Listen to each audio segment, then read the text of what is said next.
You, John Fitzgerald Kennedy, do solemnly swear I, John Fitzgerald Kennedy, do solemnly swear that you will faithfully execute the office of President of the United States that I will faithfully execute the office of President of the United States and will, to the best of your ability, and will, to the best of my ability, preserve, protect, and defend the Constitution of the United States. preserve, protect, and defend the Constitution of the United States. So help you God. So help me God.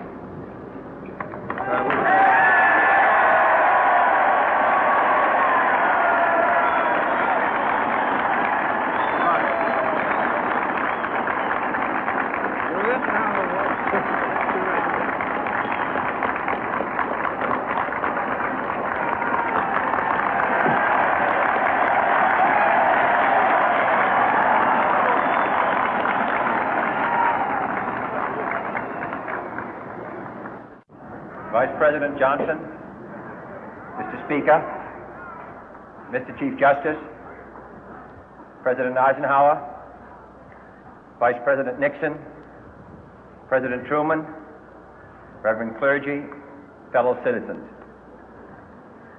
We observe today not a victory of party, but a celebration of freedom, symbolizing an end as well as a beginning, signifying renewal as well as change. For I have sworn before you and Almighty God the same solemn oath our forebears prescribed nearly a century and 3/4 ago. The world is very different now, for man holds in his mortal hands the power to abolish all forms of human poverty and all forms of human life. And yet the same revolutionary beliefs for which our forebears fought are still at issue around the globe. The belief that the rights of man come not from the generosity of the state, but from the hand of God. We dare not forget today that we are the heirs of that first revolution. Let the word go forth from this time and place to friend and foe alike that the torch has been passed to a new generation of Americans born in this century, tempered by war, disciplined by a hard and bitter peace, proud of our ancient heritage, and unwilling to witness or permit the slow undoing of those human rights to which this nation has always been committed and to which we are committed today at home and around the world.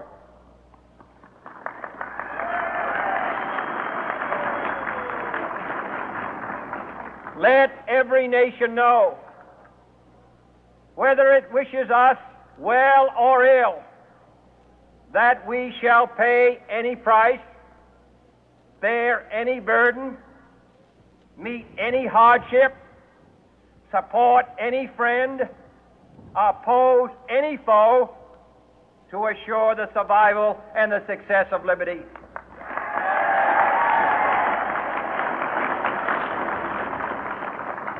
This much we pledge and more. To those old allies whose cultural and spiritual origins we share, we pledge the loyalty of faithful friends. United, there is little we cannot do in a host of cooperative ventures.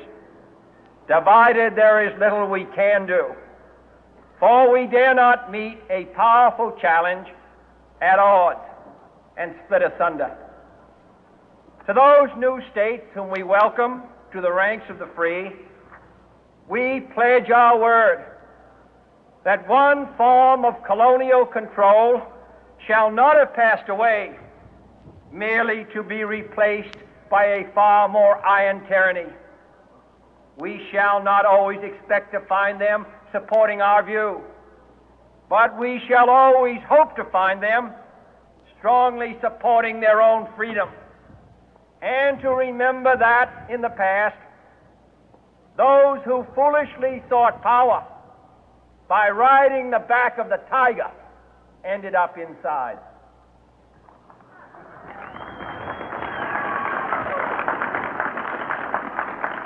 To those people in the huts and villages of half the globe struggling to break the bonds of mass misery, we pledge our best efforts to help them help themselves for whatever period is required, not because the communists may be doing it, not because we seek their votes, but because it is right. If a free society cannot help the many who are poor, it cannot save the few who are rich.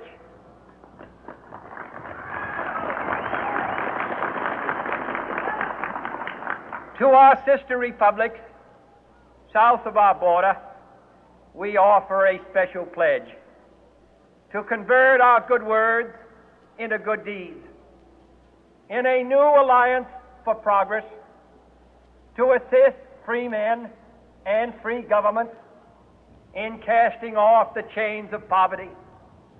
But this peaceful revolution of hope cannot become the prey of hostile powers.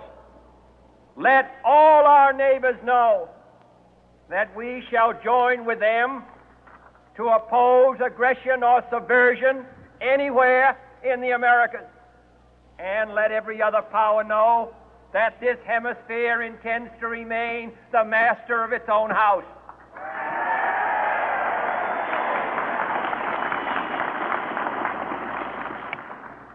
To that World Assembly of Sovereign States, the United Nations, our last best hope, in an age where the instruments of war have far outpaced the instruments of peace, we renew our pledge of support to prevent it from becoming merely a forum for invective, to strengthen its shield of the new and the weak, and to enlarge the area in which its writ may run.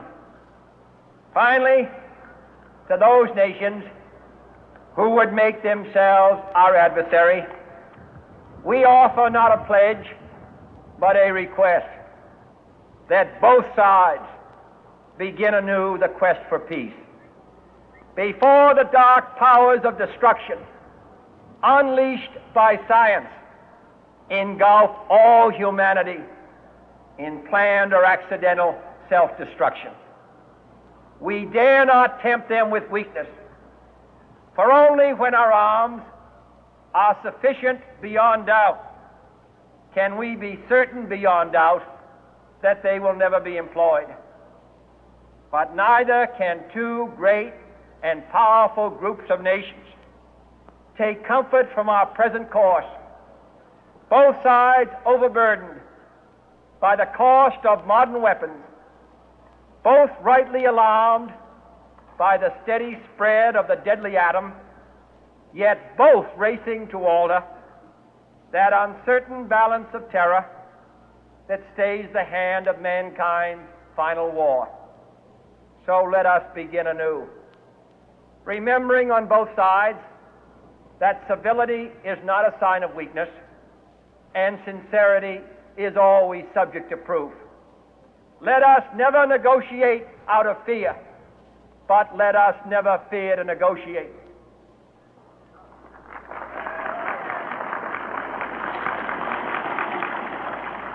Let both sides explore what problems unite us, instead of belaboring those problems which divide us. Let both sides, for the first time, formulate serious and precise proposals for the inspection and control of arms, and bring the absolute power to destroy other nations under the absolute control of all nations.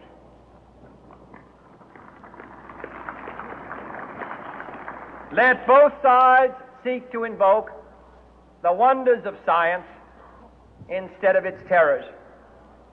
Together, let us explore the stars, conquer the deserts, eradicate disease, tap the ocean depth, and encourage the arts and commerce. Let both sides unite to heed in all corners of the earth the command of Isaiah to undo the heavy burden and let the oppressed go free.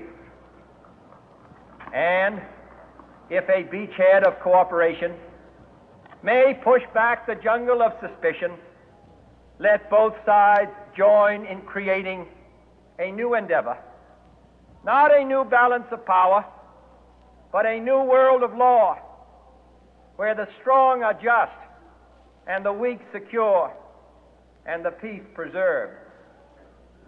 All this will not be finished in the first 100 days, nor will it be finished in the first 1,000 days, nor in the life of this administration, nor even perhaps in our lifetime on this planet. But let us begin.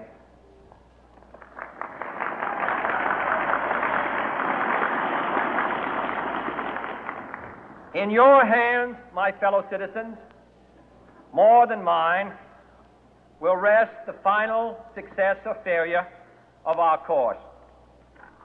Since this country was founded, each generation of Americans has been summoned to give testimony to its national loyalty. The graves of young Americans who answered the call to service surround the globe. Now the trumpet summons us again, not as a call to bear arms, though arms we need, not as a call to battle, though in battle we are, but a call to bear the burden of a long twilight struggle, year in and year out, rejoicing in hope, patient in tribulation, a struggle against the common enemies of man, tyranny, poverty, disease, and war itself. Can we forge against these enemies a grand and global alliance, north and south, east and west, that can assure a more fruitful life for all mankind? Will you join in that historic effort?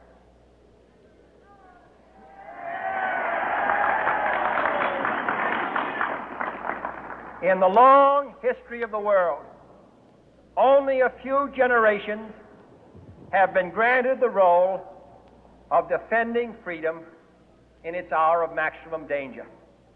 I do not shrink from this responsibility. I welcome it.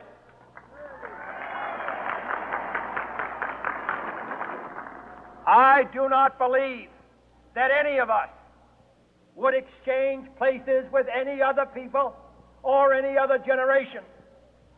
The energy, the faith, the devotion which we bring to this endeavor will light our country and all who serve it. And the glow from that fire can truly light the world. And so, my fellow Americans, ask not what your country can do for you. Ask what you can do for your country.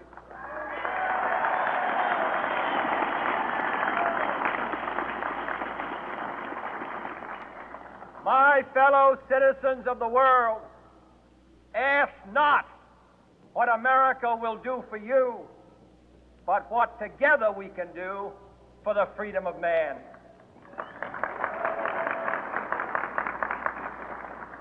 Finally, whether you are citizens of America or citizens of the world, ask of us here the same high standards of strength and sacrifice which we ask of you. With a good conscience, our only sure reward, with history the final judge of our deeds, let us go forth to lead the land we love, asking His blessing and His help, but knowing that here on earth God's work must truly be our own.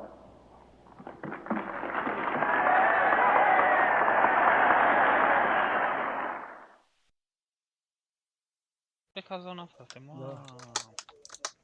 Și mai am un H și un bandaj. Hai că merge mai tare ca zona. Uite cum fug, nu trag, da, pe picior. Le dăm mai tare ca zona, hai. Da, chestia e că dacă mai își trage cineva după tine...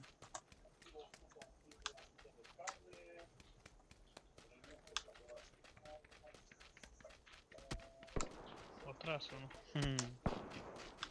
Am să-și spună. Uai, cât am găsit aici cizmă. Ia-o cizmă. Așa, Da, vreo dă și 9. mie Ia. unul. Mamă, ce bine. Bă, de unde va 9? Bă, Nu, că nu le-am luat, mă. uite-le jos. Mamă, vezi că ți-o dă, dă-i smoke, n-ai smoke. Wow, vezi că ia doi din spate, mă, băgam ia și piciorul în capul lor să-mi bag. Bă, prost, îți mă țea să stau să omor pe proștii ăștia doi. Ăștia nu mai aveau viață, uite. Bă, băgam și piciorul în capul lor și te glonțe le-am dat acolo. La început.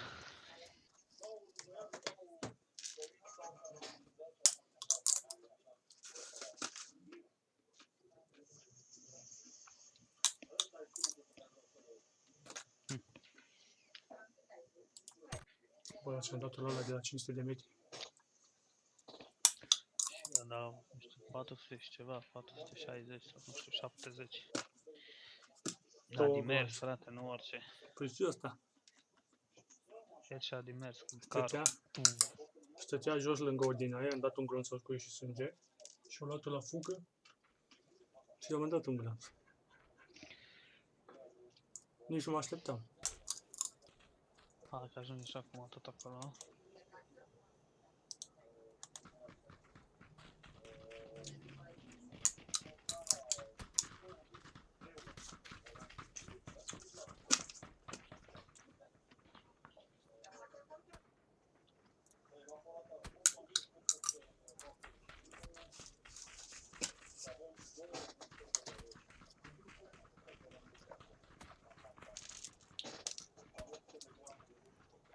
Îți cu bolovan și dau așa peste el.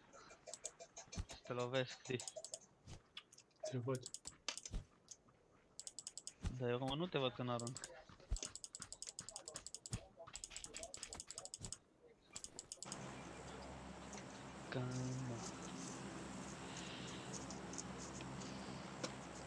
Parcă răspunde mai repede asta, tastatura asta.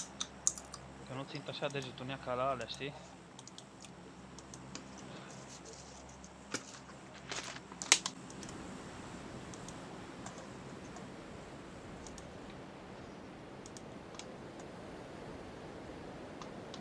Mamă, mai e jos. Oare vine aici să mă în față. Nu merg acolo, că n-au aveți arme. Du-te la casa aia de lângă, care are armă. Da, pe acolo mă duc, uite, vine și ăsta, dar eu mă duc primul. Mai venit unul și-a dus partea. Deci dacă găsesc armă, vin la voi. Da, de unde să găsesc? Hai că am găsit pipeline. Fii atent. Uite-l pe casă. E pe casă ăla? Nu, e pe casă, da. Hai bă, că nu. Uite, abia au găsit armă. Aoleu. Stai că vin. Acum că n-am armă. E aici, în asta, în casa asta mică îi. Uite, îl văd pe... Bă, pipeline zerul curului, bă. Curul tot ras.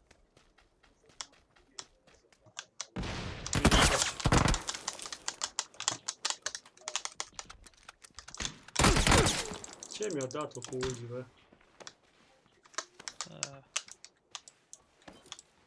De tot? Nu, de tot, dar mi-a dat de tot. E aici.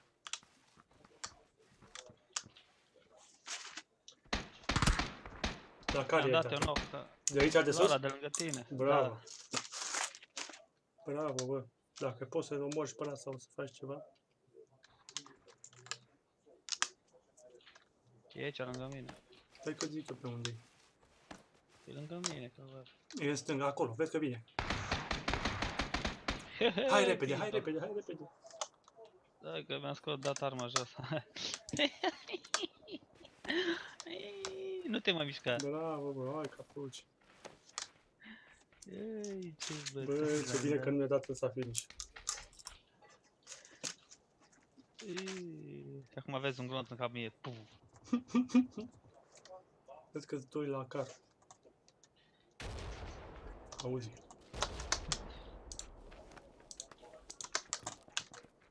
Ăștia-s nebun la cam. A venit el cu găleata din aia pe cap să mă ia pe mine. Și aveam și aia cum zice. Bă, o spart asta animă, o fost aici, nu. Aia să mă ia el pe mine, frate, cu... Ce armă aveam? Nu se bate. Hai înăuntru, mă, cu o spart asta. Am fost ei înainte. Ai găsit ceva? Bă, uite M24 dacă vrei.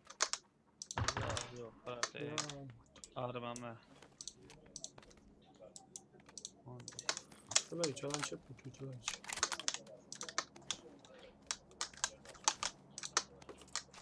Găsit, frate. Unde-i? Uite-l Jos? acolo, mă, la început. Aici, mă, uite-l acolo, mă. Lângă vesta aia de umă. Aha. Cred că așa face partea de trec pe lângă arme. Am scopa aia toată problema. Hai că am găsit o hologramă. Eu nimic, na. Bă, mă, am X3 pe ăsta. Bă, dar-mi trebuie o viață, că n-am deloc care mă. Am eu două. Am două H-uri și 10 bandaje. Hai să-mi dau un painkiller. Dau bandaje, să-mi rămână bandajele. Să-mi rămână H.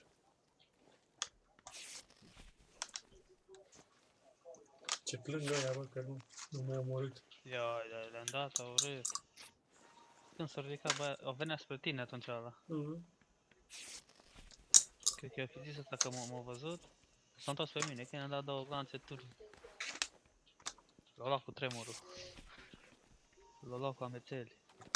Nici nu știu ce l-a lovit.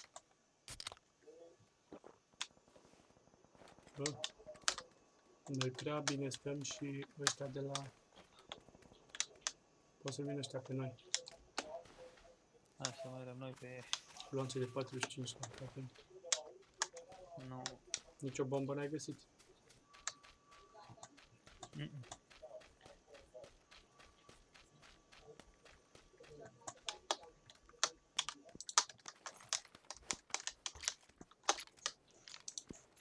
Poate îmi fut ăștia una acum.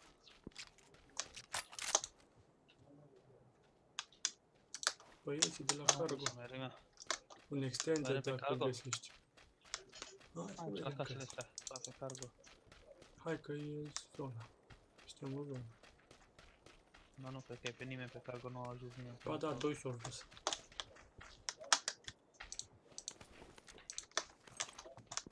Hai să-mi iau automata. Doi s-au dus pe cargo, i-am văzut eu. Dar nu cred că au ajuns. Cred că aici. Ba da, ba da. Ce sens? X2.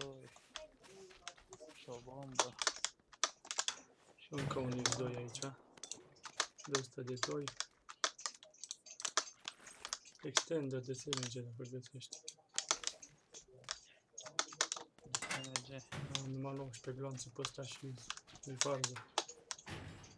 Dacă le-am ratat, X3 vrei? Numai compensatorii aici.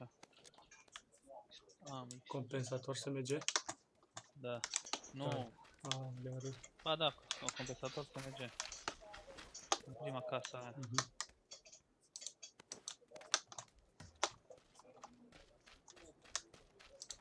Ce glanțe am, frate? Eu 300 și... Ce dracu fac cu ele, mă? Hai să vedem dacă ăștia de la cargo sunt aici. Da, îi văd, sunt la cargo, sunt pe barcă. Da? Nu, hai pe ei atunci. Unul era la noi acolo. Hai ca să vin acum și eu. Eu zic să-i... Îi așteptăm până vin aici, în loc liber, știi? Da, să-i așteptăm undeva. Îl dăm. Și știi unde mă bag eu? Fii atent că nu mă vede. Pe iarbă mă bag. Uite-l, uite-l. Ba, mă, ne-o văzut, bă.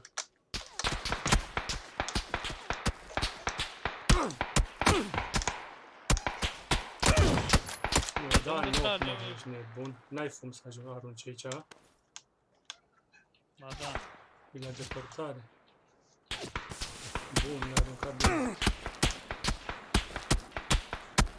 Bă, dar nu-l văd, bă. E departe, la casă. Nu mai mor, programul și picior. Bă, ce Nu. l-au văzut? În case? Unul la casă, unul mai în față. Unul la aia roșie. Hai că mă duc pe aici. Bă, și aveam mâine, aveam tot ce-mi trebuie.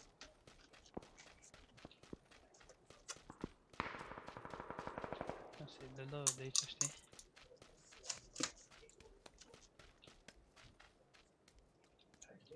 Nu era la asta roșie din aia de mai depărtare. Din stânga.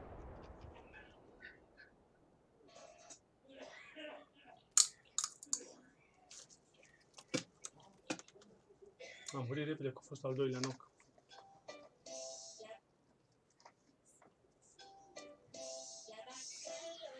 Hai deschide-lor. Aici stau. Joacă-l bine, că nu mai joc după asta, mă bag la somn. Nu mai joci unul. Nu că vreau să-mi refac somnul. Tu știi. Mă culc dimineața și mă trezesc după masă la 3-4. Pierd toată ziua. Unde-i măi fraierul ăsta? Dar cât e mă ceasul? E 12. Pe 12, dacă nu mă culc acum, nici Păi nu te mai trezești că ești tu leneș, nu că... Nu, pe la 4-5 Da. m-am culcat ultimele serii. Uite-l mă în stânga, nu-l vezi? No, I-ai dat în piept. direct. Nu ia nu dacă îl dai în piept.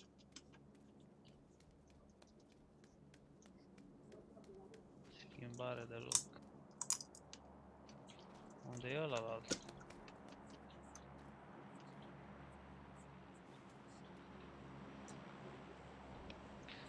pe secunde, fraiere, hai.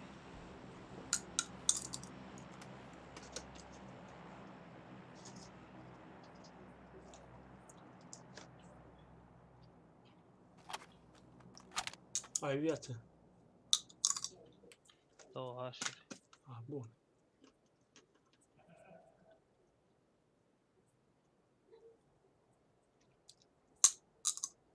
Uite. Unul înăuntru în aia. În casa mică. Bă, l-am văzut pe unul, cred că a fugit pe cea. Și unul în casa aia mică. E aici, uite-l, uite-l. Da, da, da. No, i-am mai dat și la asta un glonț.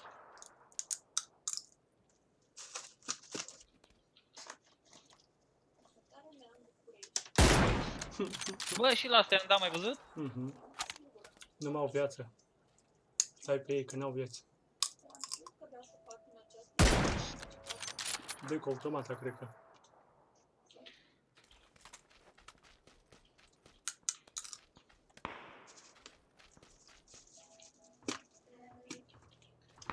Dă-i-o.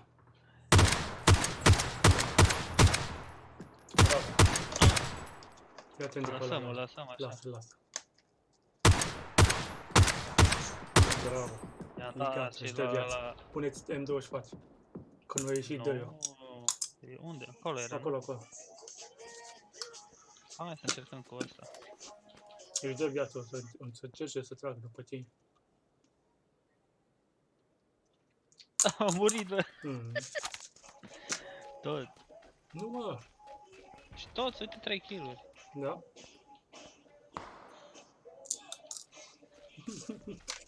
Tot se duce în viteză. Nu, mamă.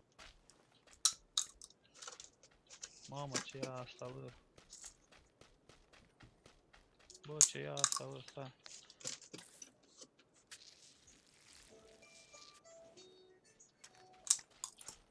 Uite-l. Bă. Eu am crezut că mai fuge. Hai că așa stau.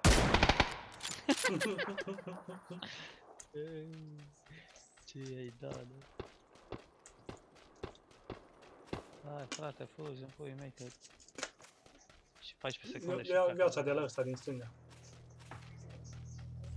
Stai că trebuie să-mi dau eu că vine. Mai un pic zona, mai 10 în viață, bă. Mhm. Oh, 5. Ia repede tot ce are și fugi. Fugi. Bă, ăsta știi ce are, frate? Bă, Bă, mă! fugi, zău, bro. Bă, știi ce avea ăla? Mm. 15 din alea, frate, zi. Medkit. Energizante. Ah. Și de-aia aruncam, vrea să arunc glanțe, ești nebun. Nu mă joc, mă doare spatele. Bă, dig-mă pe nici 11 noi, mă. E 12 la mine. Da, pe nici 12 noi. Îmi pun în cer să mă culc.